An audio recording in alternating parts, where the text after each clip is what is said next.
तो उन्नति coaching centre में आप सभी बच्चों का स्वागत है। तो इससे पहले हमने वैदिक सभ्यता की 2 वीडियो बनाई थी, जिसमें हमने ऋग्वैदिक काल के बारे में सभी बच्चों को बताया था। उम्मीद है सभी बच्चों ने हमारी वीडियो देखी होंगी और पसंद की होंगी। तो आज हम नई वीडियो लेकर आए उत्तर वैदिक काल। उत्तर वैदिक काल में हम क्या पढ़ेंगे?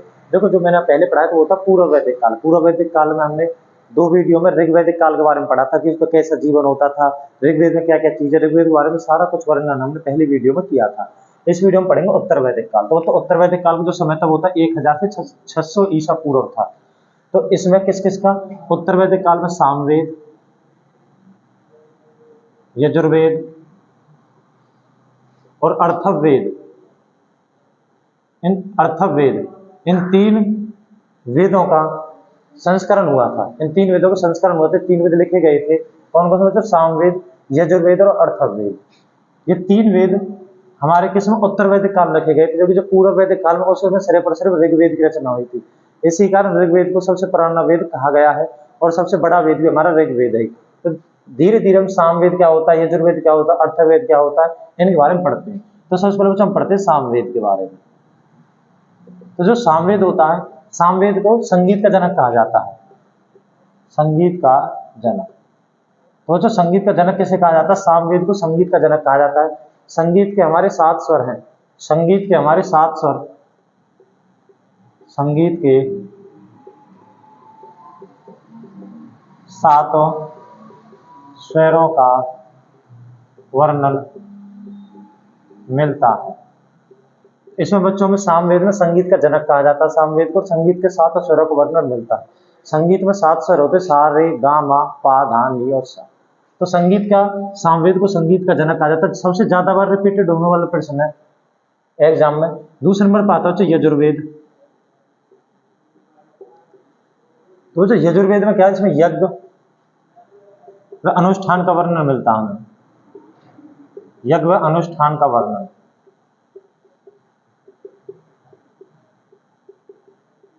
नाम से स्पष्ट है यज्ञ। यज्ञ बोले तो यज्ञ। यज्ञ व अनुष्ठान का वर्णन मिलता है बच्चों में यजुर्वेद में। ये ओनली एक ऐसा वेद है, केवल यही वेद है जिसमें ये जो गद्य व पद्य दोनों में है। गद्य व पद्य दोनों में लिखा हुआ है। तो जो गद्य व पद्य दोनों में लिखा हुआ है बच्चों, कौन सा? यजुर्वेद हमारा गद्य व पद्य दोनों में लिखा हुआ है। उसके बाद आता है बच्चों अर्थवेद। जो बच्चों हमारे अर्थवेद है, ये सबसे नवीन वेद है, जो सबसे बाद में लिखा गया है। इसे नवीन वेद भी बोलते हैं। और इसमें जादू टोना व वशीकरण के बारे में लिखा गया है। जादू टोना, जो जादू टोना कराते हैं, काला जादू बोलते हैं, जैसे वशीकरण करना, ये नवीन वेद है। सबसे बाद में जो वेद लिखा गया है बच्चों वो अर्थवेद है। सबसे छोटा वेद भी कौन सा बच्चों? अर्थवेद। ये सबसे छोटा वेद है। सबसे छोटा वेद भी बच्चों कौन सा है हमारा? अर्थवेद सबसे छोटा वेद है, सबसे बाद में लिखा गया है। सबसे पहले लिखा गया था बच्चों ऋग्वेद, जो हमने पहली 2 वीडियो में ऋग्वेद के बारे में बताया था। सबसे नवीन वेद कहा जाता है इसे। जादू टोना व वशीकरण के जो मंत्र हैं वो किस में मिलते हैं बच्चों? हमें वो मिलते हैं बच्चों अर्थवेद में देखने को मिलते हैं। सबसे छोटा वेद हमारे सबसे बाद में लिखा गया है बच्चों। अर्थवेद के बारे में एक चीज बता, तो अर्थवेद में कन्याओं के जन्म की निंदा की गई है। अर्थवेद में कन्याओं के जन्म की निंदा की गई है। अर्थवेद में बच्चों क्या है? कन्याओं के जन्म की क्या की गई है? निंदा की गई है। दूसरी बात, जो सामवेद और यजुर्वेद बच्चे, जो ये 2 वेद हमारे सामवेद और यजुर्वेद, इनमें किसी विशिष्ट ऐतिहासिक घटना का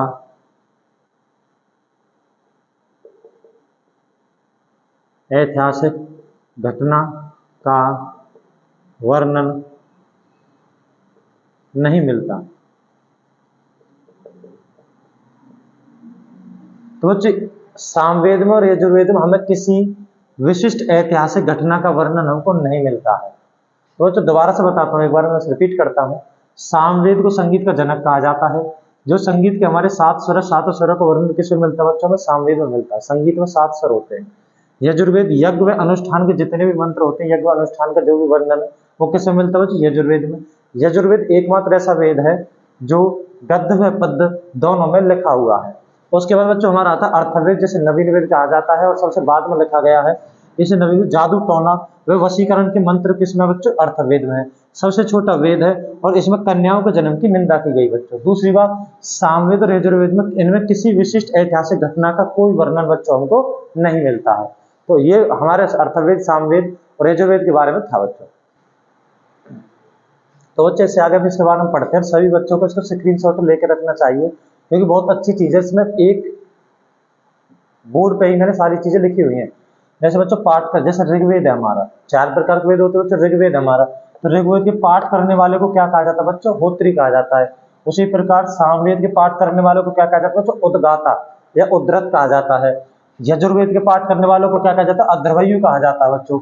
इसी प्रकार अर्थवेद के पाठ करने वालों को क्या कहा जाता है बच्चों? ब्रह्मा कहा जाता है। तो इस प्रकार से मैं याद रखने कोई मंत्र पेपर में आता है, सामवेद को जो पाठ करता है उसे क्या कहते हैं बच्चों? उसे कहते हैं उद्गाता। सामवेद के पाठ करने वालों को क्या बोलते हैं? उद्गाता। इसी प्रकार ऋग्वेद के पाठ करने क्या बोलते हैं बच्चों? होत्री बोलते हैं। दूसरे नंबर बात है उपवेद। उपवेद सबसे इंपोर्टेंट है कि उपवेद, जैसे ऋग्वेद का उपवेद कौन सा बच्चों? आयुर्वेद है। सामवेद का उपवेद कौन सा बच्चों? गंधर्व वेद है। यजुर्वेद का उपवेद कौन सा? धनुर्वेद है। और बच्चों अर्थवेद का उपवेद कौन सा? शिल्प वेद है। उपवेद का मतलब क्या होता है बच्चों? जैसे मान चलो किसी एक होते रहे, जैसे ऋग्वेद है, ऋग्वेद की होती है भाष्य भूमिका, ऋग्वेद भाष्य भूमिका, कि अगर हमको मान चलो वेदों को पढ़ना है तो वेदों से पढ़ने से पहले इनके उपवेद पढ़ने बहुत जरूरी है। उपवेद पढ़ने जरूरी है, जैसे उपनिषद ये पढ़ने बहुत जरूरी क्योंकि इनमें इनका थोड़ा थोड़ा थोड़ा वर्णन दिया हुआ है। अगर हम डायरेक्ट ही वेदों को पढ़ने लगेंगे तो हम वेदों को कभी समझ नहीं पाएंगे। तो उनको समझने के लिए एक स्टेप होता है। अब ये थोड़ी है कि बच्चों हम डायरेक्ट 10वीं क्लास में पढ़ने लगे, डायरेक्ट 12वीं में पढ़ने लगे, डायरेक्ट बीए करने लगे, डायरेक्ट ग्रेजुएशन करने लगे। हम एक स्टेप टू स्टेप चलते हैं। तो इसी प्रकार अगर हमको वेदों तक पहुंचना पढ़ने के लिए तो हमें एक स्टेप टू स्टेप चलना होता है। तो ये उपवेद उसी का एक स्टेप का टाइप से होता है कि अगर हमको वेद तक पहुंचना, पहले हमें, अगर हमको मान के चलो ऋग्वेद पढ़ना बच्चों, तो उसके लिए हमको क्या पढ़ना पड़ेगा? पहले आयुर्वेद पढ़ना पड़ेगा। तो उपवेद, ऋग्वेद का उपवेद आयुर्वेद, सामवेद का उपवेद गंधर्ववेद, यजुर्वेद का उपवेद धनुर्वेद और अर्थवेद का उपवेद क्या होता है बच्चों? शिल्प वेद होता है। उसी प्रकार बच्चों उपनिषद, उपनिषद किसे कहते हैं बच्चों? उपनिषद, पहले तो उपनिषद का अर्थ क्या होता है? अपने गुरु के समीप बैठकर किसी चीज की रचना करना, ज्ञान सीखना, उसे बोलते हैं बच्चों क्या? उपनिषद। अपने गुरु के समीप बैठकर ज्ञान अर्जित करना, उसे क्या बोलते हैं बच्चों? उपनिषद। तो ऋग्वेद की कौन सी उपनिषद है? ऐत्रेय उपनिषद है। सामवेद की कौन सी बच्चों? छांदोग्य उपनिषद है। यजुर्वेद की कौन सी बच्चों? तैत्तिरीय ब्राह्मण उपनिषद है। और अर्थवेद की कौन सी? मुंडको उपनिषद है। कौन सी बच्चों? मुंडको उपनिषद है। इसी प्रकार आरण्यक, आरण्यक बोलते हैं कि जंगल में जाके रचना करना किसी चीज की। आरण्य का अर्थ क्या होता है बच्चों? जंगल में जाके किसी चीज की रचना करना, मतलब किसी घर में जंगल में जाके किसी चीज की रचना करना, उसे बोलते हैं बच्चों आरण्यक। तो ऋग्वेद का आरण्यक क्या? ऐत्रेय ब्राह्मण है। सामवेद का क्या? छांदोग्य है। इसका कहा है तैत्तिरीय ब्राह्मण, मतलब तीनों सेम है। लेकिन अर्थवेद का कोई वर्णन नहीं है, इसकी कोई आरण्यक नहीं है। तो जो आरण्यक किसे कहा जाता है? आरण्यक कहा जाता है जंगल में बैठ के किसी चीज की रचना करना। और उपनिषद का अर्थ क्या होता है बच्चों? उपनिषद का अर्थ होता है अपने गुरु के समीप बैठकर ज्ञान अर्जित करना, उसे बोलते हैं बच्चों उपनिषद बोलते हैं। उपनिषद का एक उपनिषद होती जो हमारी पुस्तक थी, जो हमारी 108 उपनिषद है, लेकिन यहाँ पे उपनिषद का अर्थ क्या होता है कि अपने गुरु के समीप बैठकर ज्ञान अर्जित करना। तो जो ऐत्रेय उपनिषद है, ऐत्रेय उपनिषद ऋग्वेद से संबंधित, मतलब उसमें ऋग्वेद के बारे में वर्णन दिया हुआ है।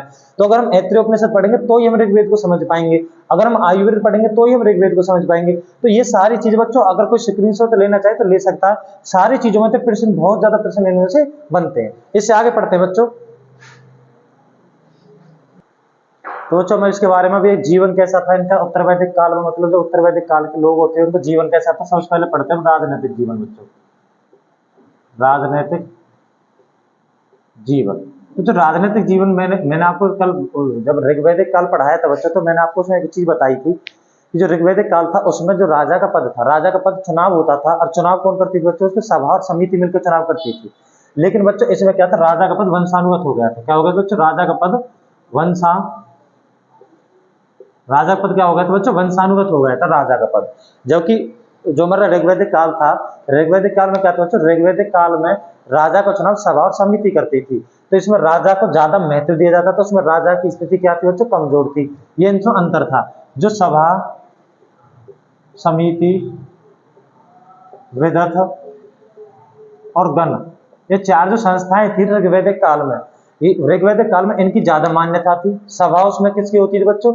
गणमान्य लोगों की, मतलब कुलीन लोगों की होती थी। समिति क्या थी बच्चों? समिति में महिलाएं भाग लेती थी, पढ़े लिखे लोगों की होती थी। विदत क्या था बच्चों, और एक गण क्या था, गण कुलीन लोगों को थी, विदत का काम था बच्चों टैक्स इकट्ठा करना एक प्रकार से।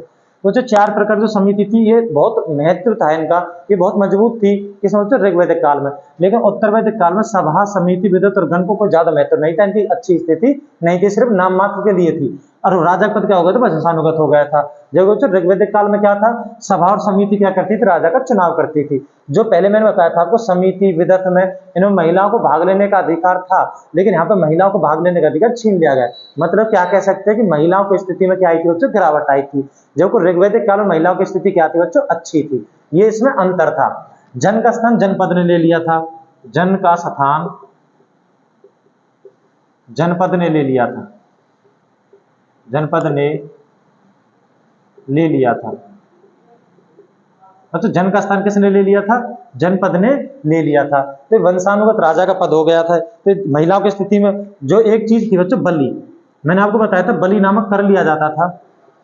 जो बलि नामक कर था, जो टैक्स था, ये उसमें ऋग्वैदिक काल में जो स्वैच्छिक था, मतलब इच्छा से लिया जाता था कि जो जितना देना चाहे वो दे सकता था। लेकिन बलि नामक कर को स्थायी कर दिया गया बच्चों, इसमें बलि नामक कर को स्थायी कर दिया गया। बलि नामक कर को क्या कर दिया गया बच्चों, स्थायी कर दिया गया। तो बलि नामक कर को स्थायी कर दिया गया, जन का स्थान जनपद ने ले लिया, राजा का पद वंशानुगत हो गया, सभा समिति विदत गण की इनकी स्थिति कमजोर हो गई, और जो इनकी महिलाओं की, जो इन महिलाओं की स्थिति थी, महिला पहले में भाग ले सकती थी, महिलाओं से भाग लेने का अधिकार छिन गया। तो इससे हम समझ में आता है कि जो महिलाओं की स्थिति थी धीरे धीरे क्या होती चली जाती है, कमजोर होती चली जाती है। तो ये था बच्चों हमारा इनका राजनीतिक जीवन। ये क्या था बच्चों, इनका राजनीतिक जीवन था। इसका पढ़ेंगे बच्चों आर्थिक जीवन। तो जो इसका पढ़ते हैं सामाजिक जीवन कैसे, तो मैंने बताया सामाजिक नारी की स्थिति में क्या गिरावट आई थी, नारी की स्थिति में गिरावट आई थी। फर्स्ट पॉइंट पर। नंबर 2 बच्चों सामाजिक जीवन में इसमें क्या ले सकते हैं, गोत्र शब्द की उत्पत्ति हुई थी बच्चों, गोत्र शब्द की उत्पत्ति हुई। बच्चों गोत्र शब्द की उत्पत्ति किससे हुई थी, सामाजिक जीवन। गोत्र किसे कहा जाता था, गायों को रखने वाले समूह को गोत्र कहा जाता था। गायों को रखने वाले समूह को क्या कहा जाता था बच्चों, गोत्र कहा जाता था। नंबर 3, 1000 ईसा पूर्व में लोहे की खोज हुई, लोहे की खोज हुई। तो बच्चों जो 1000 ईसा पूर्व में जो लोहे की खोज हुई ना, तो जिसके कारण पशुपालन से ज्यादा कृषि को महत्व दिया जाने लगा, पशुपालन से ज्यादा कृषि को महत्व दिया जाने लगा। तो बच्चों मैंने आपको क्या बताया था कि जो ऋग्वैदिक काल था, ऋग्वैदिक काल पहले स्थान में पशुपालन था, गायों को पालते थे, गायों को ऐधन्य कहा जाता था। ऐधन्य मतलब होता है वधना करने योग्य। लेकिन इसमें क्या था, 1000 ईसा पूर्व में जब लोहे की खोज हो गई, तो लोहे की खोज के कारण, जिसके कारण पशुपालन से ज्यादा कृषि को महत्व दिया जाने लगा। मतलब कृषि पहले स्थान पर आ गया, पशुपालन बच्चों दूसरे स्थान पर आ गया था। नंबर 4 में मिलता पर्दा प्रथा आ गई थी, पर्दा प्रथा आ गई थी इसमें। नंबर 5 वर्ण व्यवस्था को जातिगत बना दिया गया, जातिगत बना दिया गया। तो ये इसका सबसे इंपॉर्टेंट फैक्टर थे, वर्ण व्यवस्था को जातिगत बना दिया गया। देखो बच्चों ऋग्वैदिक काल में क्या था, ऋग्वैदिक काल में ऋग्वेद के 10वें मंडल में ये चीज हुई है, 4 वर्ण का वर्णन दिया हुआ, लेकिन वो क्रम के आधार पर था। लेकिन बच्चों वर्ण व्यवस्था को जातिगत कब बना दिया गया बच्चों, इसमें उत्तर वैदिक काल में। एक जब हमारे सामवेद अर्थवेद ऋग्वेद की सामवेद अर्थवेद और यजुर्वेद की संस्करण हुआ था, लिखे गए थे, उसमें वर्ण व्यवस्था को उस समय पे क्या बना दिया गया, जातिगत बना दिया गया। पर्दा प्रथा आ गई थी। और लोग नंबर 6 पे अगर मैं लिखूं तो मांसाहारी और शाकाहारी दोनों प्रकार के लोग रहते थे, मांसाहारी और शाकाहारी लोग रहते थे, मांसाहारी और शाकाहारी दोनों प्रकार के लोग रहते थे। मांस भी खाते थे और शाकाहारी भी। जबकि उत्तर वैदिक काल में मांसाहारी का में कोई वर्णन, पूर्व वैदिक काल में शाकाहारी का में कोई वर्णन नहीं मिलता है। लेकिन मांसाहारी और शाकाहारी दोनों प्रकार के लोग रहते थे बच्चों, किसमें, उत्तर वैदिक काल में रहते थे। नंबर मैं यहाँ पे लिखता हूँ नंबर 7 पे अनुलोम विवाह होता था, एक अनुलोम विवाह। अनुलोम विवाह तो अनुलोम विवाह में क्या था, वर पक्ष ऊंचा होता था, वर पक्ष ऊंचा, जबकि वधु पक्ष क्या होता था, नीचा, वधु पक्ष नीचा होता था। वर पक्ष मान ले आदमी वाला पक्ष ऊंचा होता था, वधु मान ले लड़की वाला पक्ष क्या होता था, नीचे, ऐसे बोलते थे हम अनुलोम विवाह। नंबर अगर 8 वाले के होता था प्रतिलोम विवाह, प्रतिलोम विवाह। तो जब प्रतिलोम विवाह में क्या था, प्रतिलोम विवाह में वधु पक्ष ऊंचा होता था, वधु पक्ष ऊंचा व वर पक्ष नीचा होता था, वर पक्ष नीचा होता था। तो ये कुछ सामाजिक जीवन के बारे में हमारे उत्तर वैदिक काल के संबंध में पॉइंट है कि नारी की स्थिति में गिरावट आ गई थी, गोत्र शब्द की उत्पत्ति हुई थी। और गोत्र किसे कहा जाता था बच्चों, गायों को रखने वाले को गोत्र कहा जाता था। 1000 ईसा पूर्व में लोहे की खोज हुई थी। ये सबसे इंपॉर्टेंट प्रश्न बनता है कि लोहे की खोज कौन से काल में हुई थी, वैदिक काल में हुई थी बच्चों, जिसके कारण पशुपालन से ज्यादा किसको महत्व दिया जाने लगा बच्चों, कृषि को महत्व दिया जाने लगा। पर्दा प्रथा आ गई थी समाज में, वर्ण व्यवस्था को जातिगत बना दिया गया, मांसाहारी और शाकाहारी दोनों प्रकार के लोग रहते थे। एक होता था अनुलोम विवाह। तो बच्चों अनुलोम प्रतिलोम विवाह से क्वेश्चन पूछे जाते कभी कभी कि अनुलोम विवाह क्या है, तो इसमें वर पक्ष ऊंचा होता था, वधु पक्ष नीचा। प्रतिलोम विवाह क्या होता था बच्चों, वधु पक्ष ऊंचा होता था व वर पक्ष नीचा होता था। एक चीज होता था बच्चों में 9th में कि गाय के स्थान पर, देखो पूर्व वैदिक काल में गाय को ज्यादा महत्व दिया जाता, घोड़ा दूसरे नंबर पर था, लेकिन यहाँ पे गाय से अधिक महत्व घोड़े को दिया जाने लगा, गाय से अधिक महत्व घोड़े को दिया जाने लगा। तो जो गाय से अधिक महत्व किसको दिया जाने लगा, घोड़े को दिया जाने लगा। तो ये बच्चों कुछ इसके सामाजिक जीवन पॉइंट थे जो हमको, अगर कोई बच्चा स्क्रीनशॉट ले सकता है, ये थे हमारे इसके सामाजिक जीवन। आगे पढ़ते बच्चों इनके आर्थिक और धार्मिक जीवन। तो बच्चों हम इसके पढ़ते हैं धार्मिक जीवन के बारे में कि इनका धार्मिक जीवन कैसा था। धार्मिक जीवन, धार्मिक जीवन में अगर मैं पढ़ाऊं तो बच्चों कर्म कांड में वृद्धि हो गई थी। नंबर फर्स्ट पे क्या है, कर्म कांड में वृद्धि हो गई थी। नंबर 2 पे अगर बच्चे मैं बोलूं तो पशु बलि, पशुओं की बलि दी जाने लगी, पशुओं की बलि दी जाने लगी। बच्चों मैंने बताया था पूर्व वैदिक काल में जो उन लोगों का देवता होता था वो इंद्र को ज्यादा महत्व देते थे, लेकिन यहाँ पे क्या था, उत्तर वैदिक काल में इंद्र के स्थान पर देवता, इंद्र के स्थान पर प्रमुख देवता प्रजापति बन गए। प्रमुख देवता कौन बन गए बच्चों, प्रमुख देवता प्रजापति को प्रजापति बन गए। मैंने बच्चों बताया था आपको कि पूर्व वैदिक काल में, जिसे हम ऋग्वैदिक काल भी बोलते हैं, पूर्व वैदिक काल में इंद्र को सबसे ज्यादा महत्व देते, इंद्र को भी अपने देवता मानते थे, जबकि वरुण को वर्षा का देवता मानते थे वो। तो बच्चों इंद्र के स्थान पर इनका किसको देवता बना लिया, सबसे ज्यादा महत्व किसको देने लगे बच्चे, प्रजापति को सबसे ज्यादा महत्व देने लगे। उसके बाद मैं बच्चों इसमें इंद्र के स्थान पर, लेकिन मैंने आपको बताया था अभी कि अर्थवेद में कन्याओं के जन्म की निंदा की गई है, लेकिन बच्चों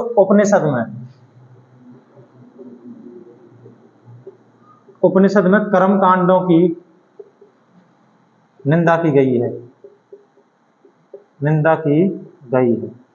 इसके अलावा बच्चों ये इनके धार्मिक जीवन में 3 प्रकार के यज्ञ होते थे इस समय पे। नंबर 1 पे होता था बच्चों राजसूय यज्ञ, नंबर फर्स्ट पे। नंबर 2 पे होता था बच्चों वाजपेयी यज्ञ, यज्ञ। और नंबर 3 पे होता था बच्चों अश्वमेध यज्ञ। तो 3 प्रकार के समय पे होते राजसूय यज्ञ। बच्चे राजा अपने, ये क्या राजसूय, राजा अपनी प्रतिष्ठा दिखाने के लिए करता था, और राज्याभिषेक के समय और सोमरस को पीता था। तो राजा अपनी प्रतिष्ठा दिखाने के लिए करता था, राजा अपनी प्रतिष्ठा दिखाने के लिए करता था, प्रतिष्ठा दिखाने के लिए करता था। कब करता था तो राज्याभिषेक के समय। तो राजसूय यज्ञ में राजा अपनी प्रतिष्ठा दिखाने के लिए करता था, कब करता था बच्चों, राज्याभिषेक के समय, और सोमरस को पीता था। लेकिन जो वाजपेयी यज्ञ था ये शक्ति प्रदर्शन के लिए होता था, शक्ति प्रदर्शन के लिए, शक्ति प्रदर्शन के लिए होता था। उसके अलावा जो बच्चों अश्वमेध यज्ञ, अश्वमेध यज्ञ के बारे में क्या होता था मैं आपको वैसे बताता हूँ कि अश्वमेध यज्ञ क्या था कि एक जिसके पास घोड़ा होता था, घोड़ा को छोड़ दिया जाता था। तो एक घोड़े को जो छोड़ दिया जाता था वो एक कबीले से दूसरे कबीले में जाता था। तो अगर मान चलो एक कबीले वाले ने, मान चलो एक कबीले से वो निकल के गुजर गया, तो मान के चलो उसने उसकी स्वाधीनता स्वीकार कर ली जिसने उसे घोड़े को छोड़ा था। अगर वो उस घोड़े के उसने बांध के रख लिया तो ये उस वो समझेगा कि इसने हमारी चुनौती स्वीकार कर ली है। तो अगर वो घोड़ा पूरे उसमें घूम के अगर उसके पास वापस आ जाता था तो वो समझता था कि पूरी पृथ्वी को मैंने जीत लिया है। ये प्रकार अश्वमेध यज्ञ होता था। तो 3 प्रकार के यज्ञ थे बच्चों। राजसूय यज्ञ राजा अपनी प्रतिष्ठा दिखाने के लिए करता था, वाजपेयी यज्ञ शक्ति प्रदर्शन के लिए होता था, और अश्वमेध यज्ञ क्या होता था बच्चों, अपने साम्राज्य विस्तार के लिए अश्वमेध यज्ञ किया जाता। तो बच्चों इसका मैं आपको एक पुराना उदाहरण देता हूँ। जिस प्रकार राम जी ने अश्वमेध यज्ञ के लिए घोड़ा छोड़ा था, लेकिन उसको लवकुश ने बांध लिया था, और जिसको छुड़ाने ले जाता था वो भी एक अश्वमेध यज्ञ का। और उसके बाद अश्वमेध यज्ञ हमारे आगे जब हम वंश पढ़ेंगे, जो मगध महाजनपद आएंगे, इससे आगे बच्चों क्या पढ़ेंगे, महाजनपद। महाजनपद क्यों आते हैं बच्चों, इसके बाद में ना बौद्ध धर्म जैन धर्म की उत्पत्ति हो जाती है। बौद्ध धर्म जैन धर्म कहाँ से आ जाते हैं, क्योंकि हमारे एक सनातन धर्म था। इसका क्या कारण था बच्चों, इसका कारण था कर्म कांड वृद्धि। लोग हिंदू धर्म से बहुत घृणा करने लगे थे, क्योंकि बहुत ज्यादा कर्म कांड बढ़ गए थे। पशु बलि दी जाने लगी थी, महिलाओं की निंदा की जाने लगी थी, यहाँ तक कि कन्याओं के जन्म की निंदा की जाने लगी थी। तो लोग अपने धर्म से थोड़े से खिलाफ जाने लगे, और उन्होंने उस समय नए धर्म पनप रहे थे उस समय, जैसे बौद्ध धर्म जैन धर्म, तो लोगों ने बौद्ध धर्म जैन धर्म का रूप किया। तो इसके बाद बच्चों पहले पढ़ाएंगे महाजनपद क्या होता है, महाजनपद के बाद बच्चों क्लास आएंगे हमारी बौद्ध धर्म जैन धर्म की। आज की वीडियो अगर हमारी वीडियो पसंद आई हो तो चैनल को लाइक करें, सब्सक्राइब करें और कमेंट करें। धन्यवाद।